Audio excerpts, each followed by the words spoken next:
Trending nga ngayon guys, si AJ Rabal at si Aljur Abrinica. Alam naman natin na itong dalawa ay may relasyon. At ito nga si AJ Rabal nagpahayag ng kanyang saloobin. Nagbahagi si AJ Rabal ng makahulugang mensahe para sa kanyang boyfriend na si Aljur Abrinica kasabay ng kanilang litrato sa recent post ni Aljur. Sa kanyang komento, tiniyak ni AG kay Aljur na alam niya ang totoo at saksi siya rito. Ano naman kaya yung totoo? My goodness, itong dalawang to. Nakikita kita at alam ko ang totoong nangyari sa iyo. Naiintindihan kita, ipagdasal na lang natin ang mga taong mapang-api at mapanghusga.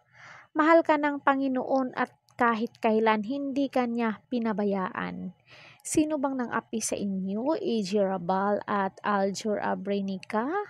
Parang wala namang umaapi sa inyo. At kung may nagkomento sa inyong hindi maganda, ayun yung nakikita ng mga netizen sa inyo kasi sumama ka doon sa married man.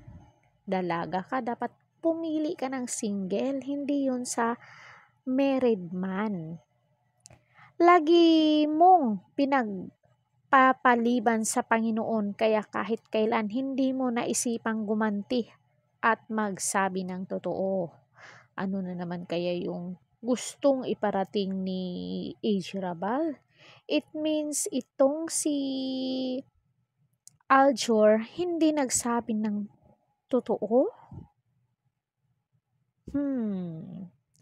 So, magbasa tayo ng komento kasi itong si Aljur Abrinica nag-post ng kanilang picture doon sa IG account niya.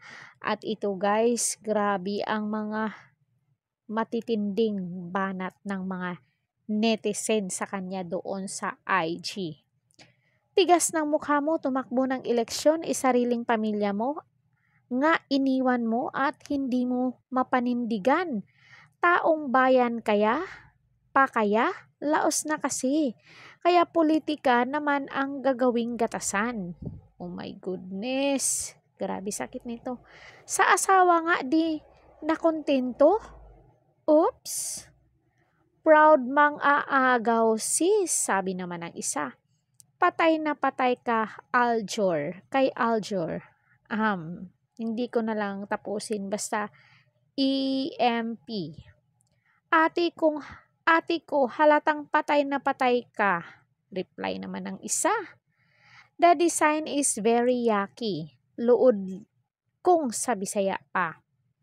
Ang malinis na hangarin ay hindi papatol sa may asawa. Gayong alam na kasal. So sorry but that it's true. Oo. Kasi kaya kayo nababash kasi AG, sumama ka sa may asawa, pumatol ka sa may asawa, di ba? Proud pa talaga. Oo, proud pa ang dalawa. Innocent and the marunong. Ang mga mata ni Aljur parang daming dark secret, sabi ng isang netizen. Lilipas din yan. Buwahahaha, sabi ng isa. So, mga negatibong komento dito ng mga netizen na nakakasakit ng salita, nakaka-harsh. Grabe. Di mananalo yan kasi di naman marunong tumupad sa sinumpaan. Parang si AG, yun, masyadong nagmamahal sa relasyon. Dapat two-way, hindi one-way. Yung isa para cool lang. Magsasawa din yan. Tigilan na ninyo ang mga comment ng bad words. Masaya na sila sa buhay nila at isa pa meron na rin si Kylie. Kaya wag masyadong mangbash. Hindi natin alam ang totoo bakit nangyari.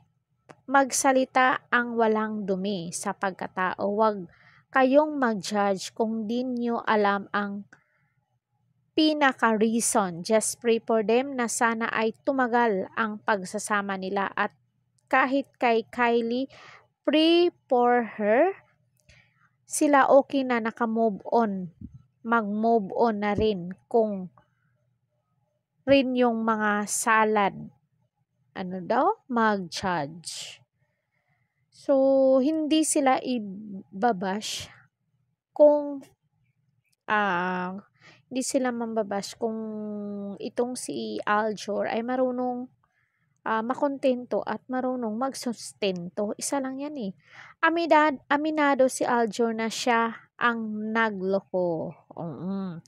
True, be happy na lang na nag-move on na sila. Sana ang mga basher din mag-move on na. So, hindi na natin yan maano yung mga basher kasi base sa mga mata ng basher, nakikita nila na mali ang ginawa ng dalawa. So, hindi natin yan maano kasi social media ito.